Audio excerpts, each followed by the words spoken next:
Assalamualaikum warahmatullahi wabarakatuh. Salam sejahtera untuk kita semua. Salam Om Swastiastu, Namo Buddhaya, dan salam kebajikan. Baik teman-teman, di sini kami dari kelompok 4 akan mempresentasikan hasil studi kami terkait uji asosiatif statistik parametrik sebagai tugas akhir mata kuliah Statistik Pendidikan dengan dosen pengampu Bapak Dr. Andes Subiki MKes MCE dan Ibu Ike Lusimenina SPD MPD. Sebelum kita melakukan pemaparan materi, alangkah baiknya kita perkenalan terlebih dahulu ya teman-teman. Baik, bisa di next. Teman-teman saya, waktu dan tempat dipersilahkan. Baik, perkenalkan nama saya Siti Silvi Farhana dengan NIM akhir 2034. Nama saya Adinda Fatul Maula dengan NIM akhir 2081. Nama saya Puput Aprilia Kasari dengan NIM akhir 2067. Saya Indah Ayu Safitri dengan NIM akhir 2074.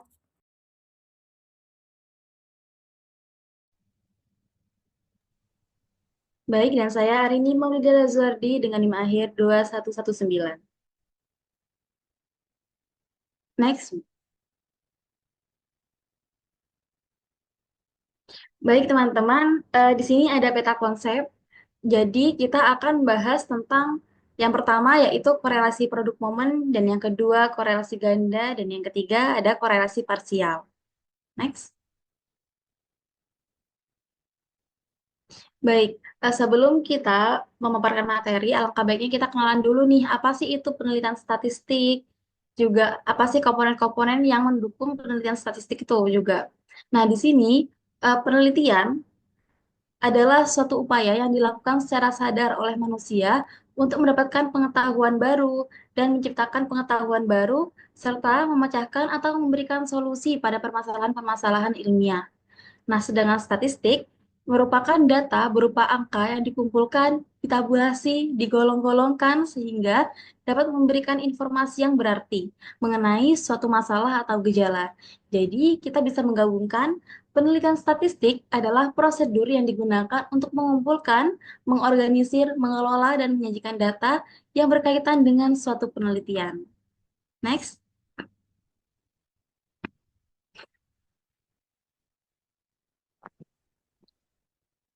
Nah, pada penelitian statistik, komponen-komponen yang mendukung yaitu ada variabel.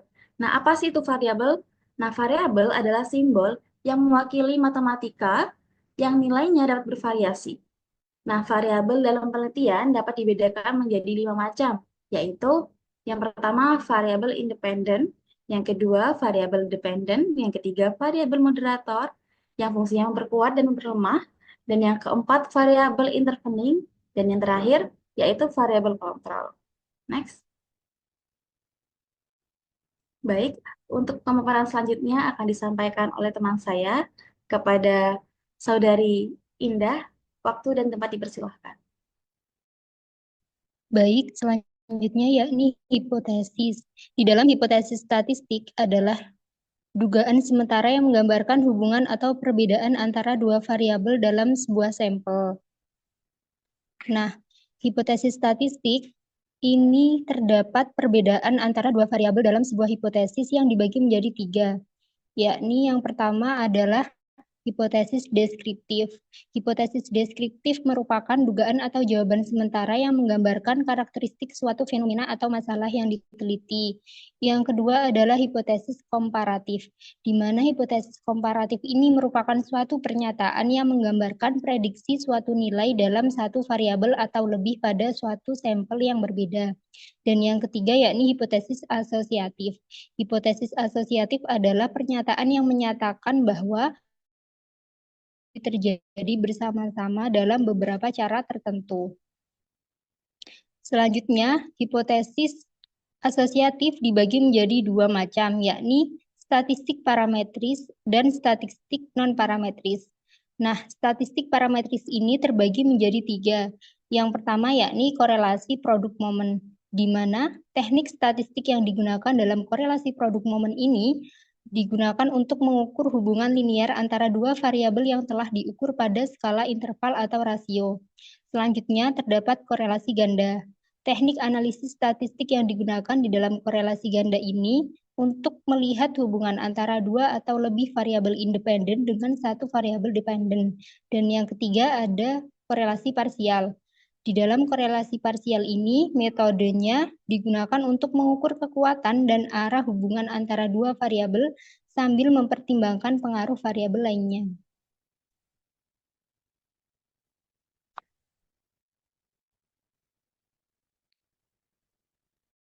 Baik, terima kasih Indah atas pemaparan materinya. Selanjutnya yaitu pemaparan materi tentang korelasi produk momen yang akan disampaikan oleh teman saya yaitu pada Mbak Silvi Siti Farhana. Dipersilakan. Baik, selanjutnya yaitu kita akan ke korelasi produk momen, di mana uji korelasi produk momen ini merupakan uji statistik yang digunakan untuk mencari adanya suatu korelasi atau hubungan antara dua variabel. Nah, pada korelasi ini itu terdapat beberapa syarat yang harus dipenuhi, yaitu data yang kita uji itu harus normal dan juga harus linear. Pada uji korelasi produk momen ini juga indeks korelasinya itu disimbolkan dengan simbol huruf R kecil, di mana hasil data dari yang kita uji itu dapat kita simpulkan apabila nilai R hasil itu lebih besar dari R tabelnya, seperti itu. Next. Baik, di sini kita langsung saja ke contoh soal, di mana itu terdapat sebuah penelitian yang berjudul korelasi antara jam belajar siswa di rumah dalam sehari dalam hitungan menit dengan nilai UAS siswa pada mata pelajaran fisika di SMA Negeri 1 Jember. Nah, di sini sudah ada datanya, di mana terdapat 10 data, seperti itu 10 sampel, yaitu 10 siswa, seperti itu. Lanjut.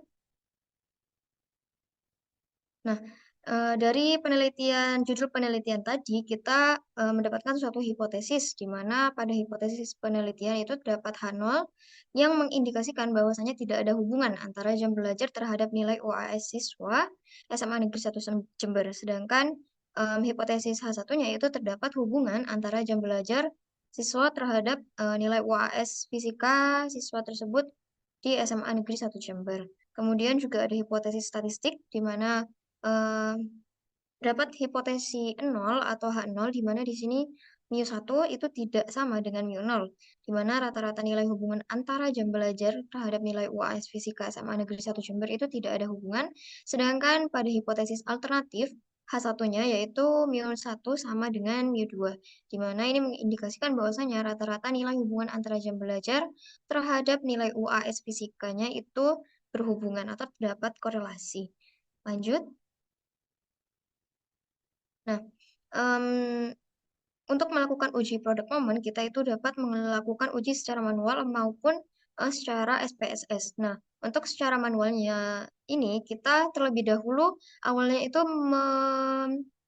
membuat tabel pembantu, di mana X di sini merupakan menandakan bahwasanya itu jam belajar, dan Y di sini adalah nilai UAS dari siswa. Nah, dari sini kita merata-rata dulu nilai dari X itu berapa semuanya, kemudian kita juga merata-rata dari nilai Y. Dan di sini itu terdapat rata-rata X sebesar 76 dan rata-rata Y itu sebesar 87,3. Selanjutnya pada di tabel sebelahnya yaitu X dikurangi X rata-rata itu X yang awal itu dikurangi dari X rata-rata yaitu 76 sehingga menghasilkan data seperti di tabel seperti itu. Kemudian itu juga sama dengan Y, di mana Y awalnya itu kita kurangi dengan Y rata-rata seperti itu. Kemudian dari hasil itu, nah kita baru pangkat duakan hasil dari yang sudah dikurangi oleh rata-rata tadi, sehingga menghasilkan X kuadrat dan Y kuadrat pada tabel. Kemudian tabel di sampingnya, XY, kita itu mengalihkan hasil dari X dan Y setelah dikurangi tadi. Jadi bukan X dan Y yang di depan, tapi X dan Y yang sudah dikurangi. Jadilah hasil XY, yaitu X dikali Y. Seperti itu. Lanjut. Nah, setelah kita mendapatkan data di tabel pembantu dan kita sudah menjumlahkan seperti itu hasil dari X pangkat 2, Y pangkat 2, dan XY, kita lanjut kepada rumus di mana di sini terdapat rumus yaitu untuk mencari hasil dari uji produk momen ini, yaitu RXY sama dengan N jumlah XY itu dikurangi oleh hasil jumlah X dikali jumlah Y, dibagi dengan akar jumlah data, kemudian dikalikan dengan jumlah X pangkat 2, kemudian dikurangi X pangkat 2, kemudian di sebelahnya yaitu N di jumlah Y pangkat 2 min Y pangkat 2. Ya. Terus kita lanjut, tinggal masukkan datanya. Kemudian kita hitung untuk penjumlahan, pengurangan, dan juga perkalian dan akarnya, sehingga dihasilkan R akhirnya yaitu sebesar 0,92.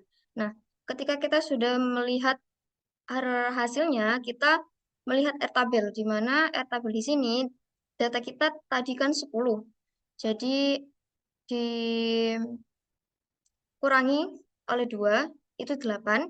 Jadi kita mencari R tabel yang itu di nilai 8. Dan R tabel di 8 itu sebesar 0,707. Sehingga dihasilkan bahwa R yang kita hitung itu lebih besar daripada yang di R tabel. Seperti itu. Lanjut. Nah, setelah kita mendapatkan hasil yang tadi, kita juga melakukan uji signifikasi, di mana uji signifikasi di sini dapat kita hitung dengan menggunakan rumus R akar N-2 dibagi dengan akar dari 1 dikurangi R pangkat 2. Kemudian kita sudah mengetahui semua yang perlu kita ketahui, jadi tinggal kita masukin atau kita distribusikan ke dalam rumus, sehingga dapat kita hitung entah itu akar, pengurangan, atau perkaliannya, sehingga dihasilkan T tabel akhirnya yaitu sebesar 2,3. Ya, benar. Nah, karena T hitung, T akhirnya yaitu sebesar 6,5, mohon maaf. T akhir dari perhitungan itu 6,5, dan T tabelnya yaitu sebesar 2,3. Jadi dapat disimpulkan bahwa T yang sudah kita hitung itu lebih dari T tabel. Jadi, di next slide. Dari pengujian secara manual tadi itu didapatkan bahwa suatu kesimpulan, di mana pada koefisien sebelum ke kesimpulan kita ke koefisien determinasi dulu, di mana ketika R dipangkatkan 2 itu sebesar 0,92 pangkat 2 itu sama dengan 0,71. Nah, hal ini berarti bahwasanya nilai UAS siswa itu dipengaruhi jam belajar sebanyak 71%. Dan sisanya 29% itu dipengaruhi oleh faktor lainnya. Nah, berdasarkan oleh interval koefisien, maka data hubungan jam belajar siswa di rumah per hari dengan nilai UI siswa pada mata pelajaran fisika itu berada pada tingkat hubungan yang kuat. Jadi masih belum sangat kuat, tapi sudah kuat. Nah, berdasarkan data yang sudah kita hitung di atas, maka bisa dikatakan bahwasanya H0 itu ditolak dan H1 itu diterima. Jadi terdapat hubungan antara jam belajar siswa dan nilai UAS mata pelajaran fisika. Lanjut. Oke, setelah kita melakukan uji secara manual, selanjutnya kita akan menggunakan pengujian secara SPSS. Nah, untuk langkahnya tersendiri, yang pertama kita bisa membuka SPSS, kemudian buka ke sheet data view, kemudian masukkan data yang akan kita uji, yaitu jam belajar siswa dan nilai hasil UAS-nya. Next slide. Nah, kita setelah memasukkan data seperti itu, kita langsung ke variabel view untuk mengatur variabel view-nya seperti yang sudah ada di PPT, yaitu name-nya yaitu X, Y, kemudian juga dikasih label, kemudian untuk desimalnya di sini saya pakai 0. Langsung, next slide. Nah, setelah kita ke variabel view tadi, kita balik lagi ke data view untuk melakukan uji korelasi produk momen tadi. Nah, untuk melakukan uji korelasi produk momen, kita itu bisa dengan mengklik analyze, setelah itu kita ke correlate, kemudian kita ke bivariate, seperti itu. Lanjut. Nah, setelah kita klik Bavaria tadi, itu akan muncul kotak dialog seperti gambar yang ada di PPT. Lanjut. Nah, setelah muncul kotak tabelnya, seperti itu kita pindahkan variabel X dan Y itu ke kotak variabel yang ada. Kemudian kita centang di bagian person dan juga to tailored dan flag significant correlation seperti itu. Kemudian setelah kita setting seperti yang sudah di PPT, baru kita klik OK. Lanjut. Nah, setelah diklik OK, maka akan muncul hasil dari uji korelasi produk momen tadi, di mana di sini itu uji korelasinya itu menghasilkan data 0,984. Nah, apabila dibandingkan dengan yang manual itu masih tidak terlalu jauh. Tadi yang manual itu kan 0,92, sedangkan yang di SPSS ini 0,98. Lanjut. Nah, dapat kita simpulkan bahwasanya data yang telah diuji menggunakan SPSS ini itu mohon maaf ini untuk signifikannya itu salah, seharusnya itu 1, berapa seperti itu karena kita udah melakukan uji normalitas juga untuk data ini sebelum kita uji ke produk momen, dan di sini dihasilkan bahwa R-nya itu kan tadi 0,98 ya, bukan 0,96. Jadi menunjukkan bahwasanya data tadi itu sama seperti yang pengujian manual, yaitu terdistribusi normal dan dapat hubungan secara signifikan. Dalam artian itu adanya korelasi antara hubungan jam belajar siswa dengan hasil nilai UAS fisikanya. Seperti itu. Sudah? Mungkin penjelasan terkait korelasi produk momen itu saja, saya kembalikan kepada moderator. Baik, terima kasih Silvi atas pemaparan materinya. Selanjutnya yaitu pemaparan materi tentang korelasi ganda yang akan disampaikan oleh teman saya kepada Adinda Nikmatumawala. Waktu dan tempat dipersilahkan. Baik, terima kasih moderator. Saya akan menjelaskan tentang korelasi ganda ya. Di sini ada pengertiannya terlebih dahulu. Nah, jadi uji korelasi ganda ini merupakan sebuah nilai yang memberikan kuatnya pengaruh atau hubungan antara dua variabel lebih secara bersama-sama dengan variabel lain. Uji korelasi ganda ini untuk mengetahui hubungan antara variabel independennya itu X dan variabel dependennya Y. Nah, tapi di sini digarisbawahi bahwa jumlah variabel independennya yang digunakan itu minimal 2 atau lebih. Dan uji korelasi berganda ini tergolong dalam statistik parametrik tentu saja. Dengan kata lain, uji normalitas itu harus terpenuhi. Begitu. Next. Nah, lalu di sini ada syarat uji korelasi ganda. Sebenarnya ini lebih ke kriteria. Syaratnya itu yang normalitas tadi. Nah, lalu kriterianya ini jika nanti di SPSS-nya signifikasinya itu kurang dari 0,05, itu datanya berdistribusi tidak normal. Kalau uji normalitasnya ini ya. Kalau misalkan signifikasinya lebih dari 0,05, datanya berdistribusi normal. Lalu untuk uji SPSS korelasi bergandanya, kalau misalnya nilai signifikasinya itu kurang dari 0,05, berkesimpulan ada hubungan secara signifikan, dan jika nilai signifikasinya lebih dari 0,05, berkesimpulan tidak ada hubungan secara signifikan. Lalu kalau di manual, perhitungan manualnya, jika R hitungnya nanti lebih dari R tabel, maka ada hubungan secara signifikan, dan jika R hitungnya kurang dari R tabel, maka tidak ada hubungan secara signifikan. Next. Lalu di sini langsung saja ke contoh soalnya. Sebuah penelitian yang berjudul hubungan antara nilai IQ dan waktu belajar terhadap nilai fisika SMA Negeri 1 Celuring dengan data sebagai berikut. Jadi nilai IQ-nya itu X1, waktu belajarnya X2, dan nilai fisikanya Y. Next. Di sini ada hipotesisnya, hipotesis penelitiannya H0, tidak ada hubungan antara nilai IQ dan waktu belajar terhadap nilai fisika SMA Negeri 1 Celuring, dan H1-nya terdapat hubungan antara nilai IQ dan waktu belajar terhadap nilai fisika SMA Negeri 1 Celuring.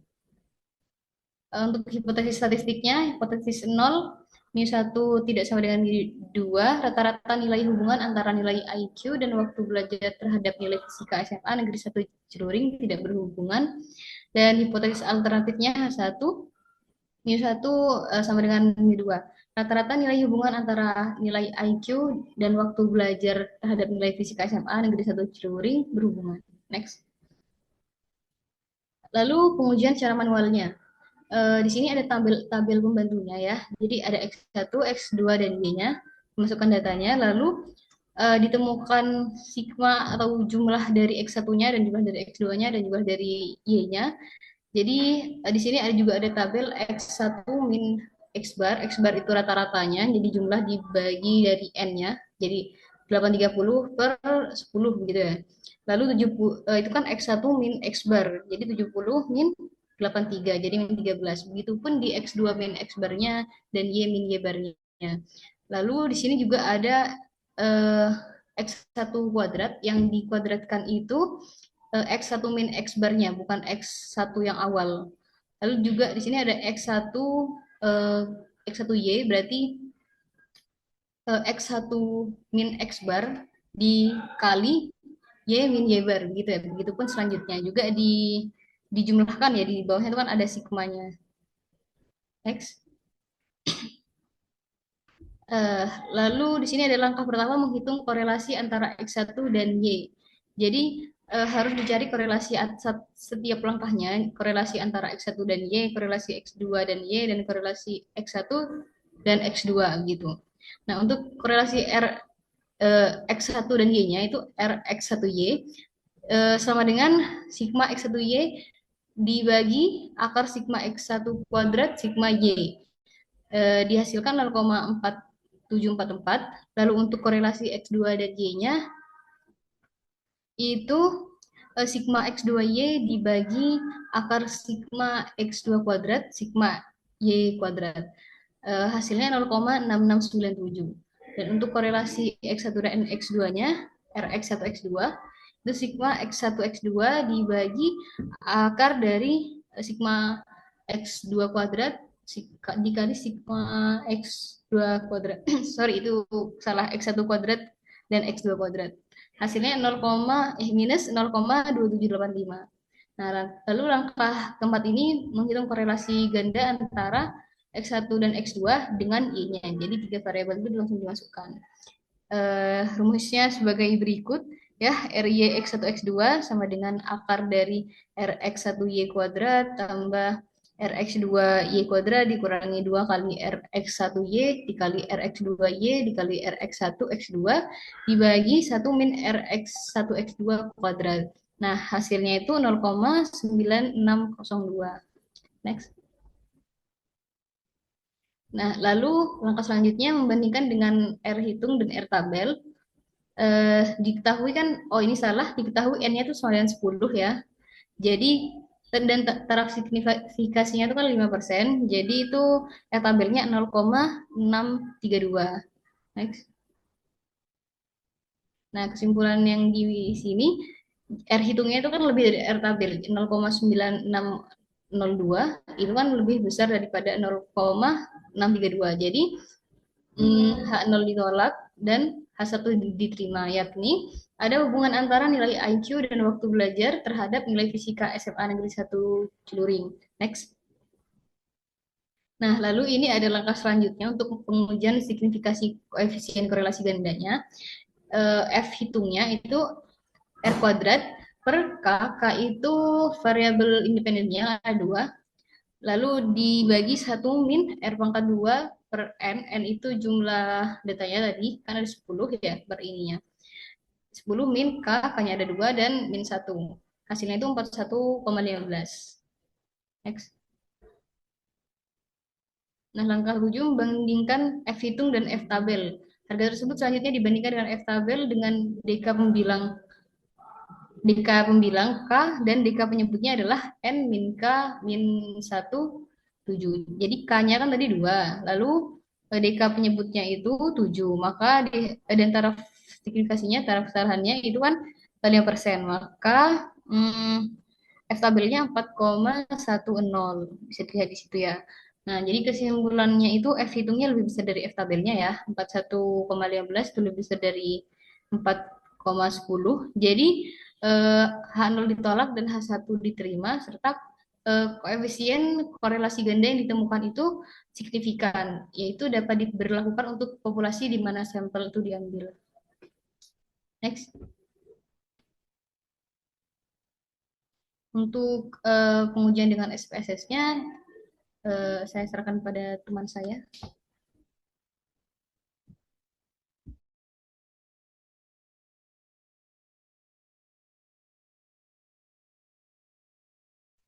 Baik, selanjutnya yakni pengujian dengan menggunakan SPSS. Nah, yang pertama yakni klik menu Analyze, selanjutnya akan muncul beberapa menu pilihan, yakni pilih Regression, lalu pilih Linear. Selanjutnya akan muncul tampilan menu sebagai berikut, lalu masukkan nilai Y pada dependent dan juga masukkan nilai X1 dan juga X2-nya itu pada independent. Selanjutnya, pilih menu statistik. Nah, maka akan muncul tampilan sebagai berikut dan centang pilihan R squared change, lalu klik continue dan juga klik OK. Maka akan keluar tampilan seperti ini. Nah, dari tampilan ini terdapat hasil nilai dari uji coba korelasi ganda, di mana nilai sig F change yang bernilai 0,00 dan nilai R-nya itu 0,9602 yang menunjukkan data tersebut itu terdistribusi normal dan ada hubungan secara signifikan, serta koefisien korelasinya itu menunjukkan tingkat hubungan yang sangat kuat. Nah, kesimpulan dari uji SPSS sama juga dengan kesimpulan dari uji manualnya. Berdasarkan data yang telah diuji menggunakan SPSS ini, maka bisa ditarik kesimpulan bahwa data tersebut memiliki sig change yang bernilai 0,00 dan nilai R adalah 0,9602 yang menunjukkan data tersebut itu terdistribusi normal dan ada hubungan secara signifikan, serta koefisien korelasinya itu menunjukkan tingkat hubungan yang sangat kuat.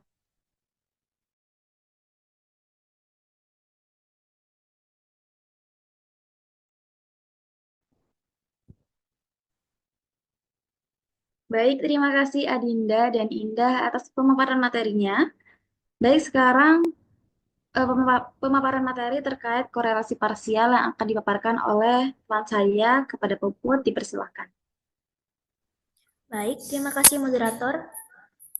Nah, selanjutnya yaitu uji korelasi parsial.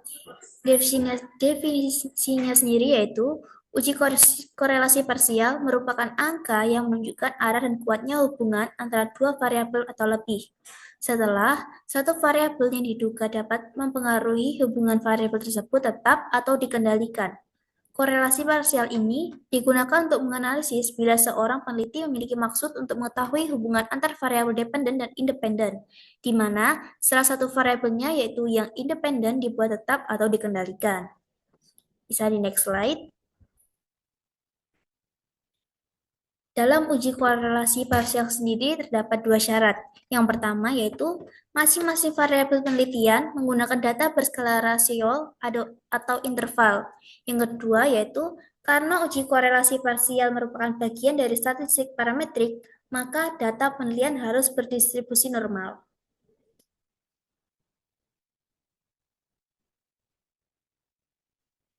Nah, berikut adalah contoh soalnya. Seorang dosen ingin mengetahui apakah ada hubungan antara nilai IQ dengan nilai fisika mahasiswa dengan motivasi berprestasi sebagai variabel kontrol. Sebuah penelitian yang berjudul hubungan antara nilai IQ dan waktu belajar terhadap nilai fisika dari siswa kelas A mahasiswa pendidikan fisika. Guna keperluan penelitian ini, maka dosen tersebut mengumpulkan data-data yang dibutuhkan menggunakan kuesioner untuk 10 orang sampel atau responden penelitian. Adapun tabulasi data penelitian adalah sebagai berikut.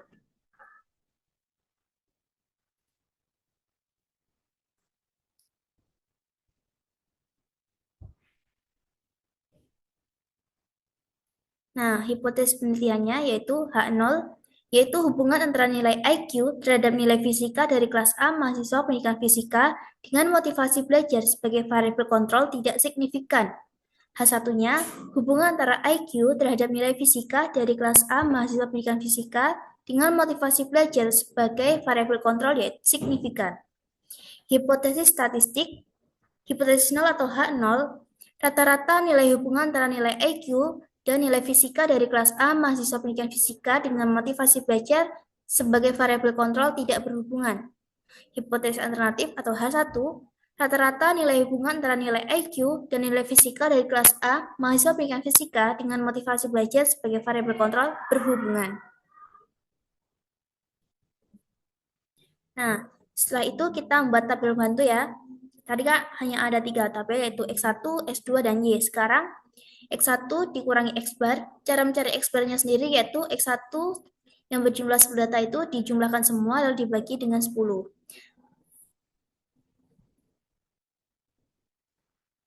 Begitupun dengan X2 dikurangi X bar, Y dikurangi Y bar, X1 yaitu yang ini setelah dikurangi dengan X barnya tadi dikuadratkan. Begitu pula dengan X2 yang telah dikurangi dengan X bar tadi dikuadratkan, dan Y2 yang telah dikurangi dengan Y bar dikuadratkan. Lalu data tersebut dikalikan dengan X1 dikalikan dengan Y, X2 dikalikan dengan Y, lalu X1 dikalikan dengan X2. Bisa di next. Mencari nilai rata-rata. Rata-rata X1, X bar sama dengan sigma X1 per N. 830 dibagi 10 sama dengan 83. Rata-rata X2 yaitu X bar 2 sama dengan sigma X2 dibagi N. 710 dibagi 10 sama dengan 71. Rata-rata Y bar sama dengan sigma Y dibagi N sama dengan 770 dibagi 10 sama dengan 70. Bisa di next. Nah, langkah menghitung korelasi yang pertama yaitu menghitung korelasi antara X1 dan Y. R X1Y sama dengan sigma X1Y per akar sigma X1 kuadrat sigma Y kuadrat. Hasilnya yaitu 0,4744. Langkah kedua, menghitung korelasi antara X2 dan Y. Rumusnya sendiri yaitu sigma X2Y dibagi akar sigma X2 kuadrat sigma Y kuadrat. Hasilnya 0,6697. Langkah ketiga, menghitung korelasi antara X1 dan X2. Yaitu sigma X1 X2 dibagi akar sigma X2 kuadrat sigma X2 kuadrat. Hasilnya negatif 0,2785. Langkah 4, menghitung korelasi parsial antara X1 dan X2 dengan Y. Nah, di sini rumusnya yaitu RYX1 dikurangi RYX2 dikali RX1X2 dibagi akar buka kurung 1 dikurangi RX1X2 dikuadratkan 1 dikurangi RYX2 dikuadratkan. Hasilnya yaitu 0,926619.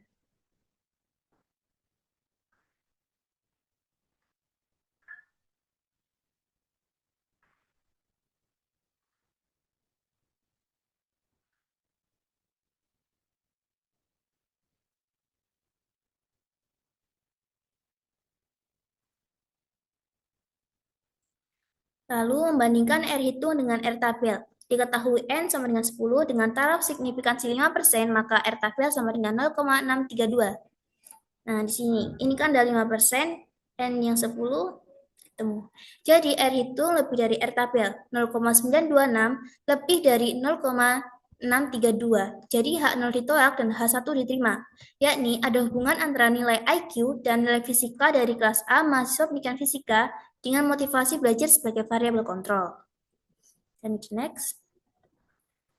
Lalu pengujian koefisien korelasi parsial dengan rumus T sama dengan RP akar N min 3 dibagi akar 1 min RP kuadrat.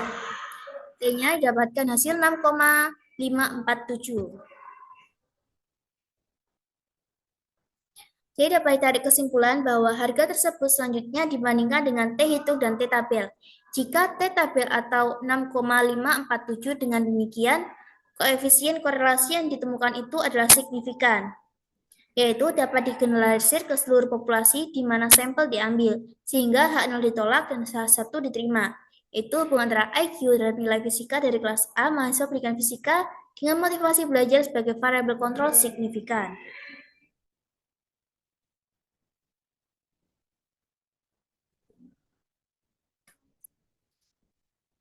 Yang kedua yaitu langkah-langkah uji korelasi parsial menggunakan SPSS. Yang pertama yaitu syaratnya tadi kan data harus berdistribusi normal. Jadi kita uji normalitasnya. Yang pertama buka SPSS dan bukalah set data view. Masukkan variabel data yang akan dimunculkan pada set data view. Buka set data view, selanjutnya masukkan data nilai yang akan dicari hasilnya. Di sini ada X1, X2, dan Y. Next. Selanjutnya, masuk pada menu variable view, masukkan name1 dengan X1, name2 X2, dan name3 Y. Selanjutnya, kembali pada menu data view, klik pada menu analyze, lalu akan muncul beberapa menu. Pilih non-parametric test, kemudian pilih legacy dialog, selanjutnya pilih menu 1, sampel KS.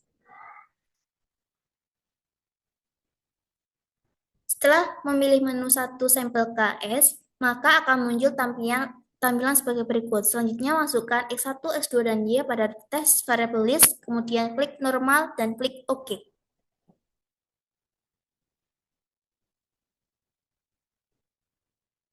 Maka akan keluar hasil dari uji normalitas di mana nilainya menunjukkan data tersebut normal, seperti tabel berikut ini.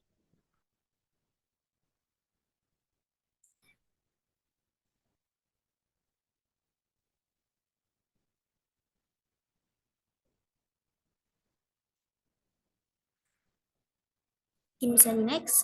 Selanjutnya yaitu uji korelasi parsial. Karena tadi datanya menunjukkan bahwa data berdistribusi normal, maka dilanjutkan dengan uji korelasi parsial. Yang pertama, klik menu Analyze, kemudian akan muncul beberapa menu, pilih Correlate, selanjutnya pilih Parsial. Next. Selanjutnya muncul tampilan menu sebagai berikut, lalu masukkan nilai Y dan nilai X1 pada variable, serta X2 pada controlling for. Kemudian pilih menu Option. Setelah dipilih menu option, akan muncul tabel, centang pada means dan standard definition dan exclude case listwise. Klik continue untuk melanjutkan.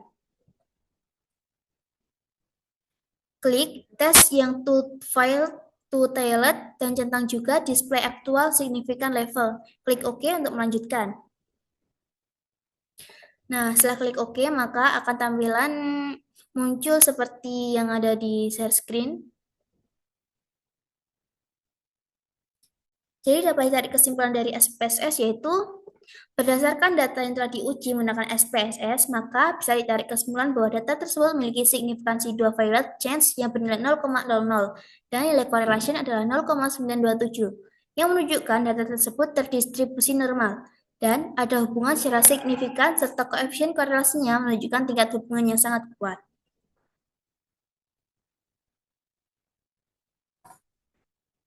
Saya kembalikan kepada moderator.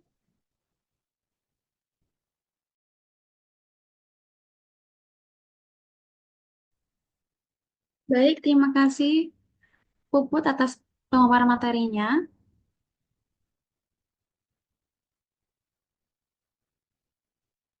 Demikian presentasi dari kelompok kami. Kami harap apa yang telah kami sampaikan dapat bermanfaat dan membawa manfaat bagi kita semua. Baik, saya akhiri. Wassalamualaikum warahmatullahi wabarakatuh.